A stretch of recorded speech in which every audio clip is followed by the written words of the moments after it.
books. I ended up talking with a lot of different people at the conference, both familiar and less familiar people, about babies and birth and being a parent and all that. And a lot of the people there are people who travel a lot for work and don't necessarily get to see their kids a lot. So it's very interesting to hear their perspectives. One thing I ended up hearing from multiple people when we got to talking about, getting good advice, is several of them recommended this book by Harvey Karp, The Happiest Baby on the Block. So I picked this up at a cool little bookstore, cafe, restaurant place, and brought this home. And today, of course, is Mother's Day, so I gave this in flowers to my wife for Mother's Day, and that's kind of cool that she gets to celebrate Mother's Day now, which is great. So we started taking a look at this. We have our doubts a little bit about how solid the advice is. Like, there's some factual errors, which is kind of interesting. It doesn't know what the Ring of Fire is. Look up the Ring of Fire if you don't know.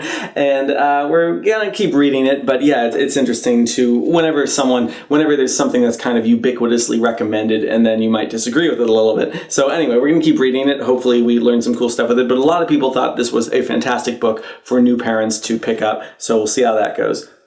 Right now, I know nothing more about it than the first couple, pages, but I'm going to give it 3 stars with a confidence of 1. My friend Andy Ainsworth, who I had a great Skype chat with the other week, I really like catching up with people. If you haven't gotten the impression yet already, I spend a lot of time in DC trying to carve out little moments where I could see people. I went to see my father-in-law and his stepson, and we went and looked at the Library of Congress and the Shakespeare Gallery. I saw Richard Funkhauser, who I played board games with. I saw an old friend from grade school, Thea Dickerman. I went to a birthday party when I got back and saw a bunch of people there I hadn't seen in a long time. So, I'm really trying to carve out time in my social schedule to see people, since I'm kind of convinced that, by the time I have a baby, I'm not going to be seeing a whole lot of people. Anyway, tangent over. Andy Ainsworth, great guy, great writer, really good friend of mine, dating all the way back to elementary school, back when he was, reading me Dragon Ball Z fan fiction. He is working on a book right now that is going through a kind of Kickstarter for books website called Inkshares, and his book is called These Old Bones.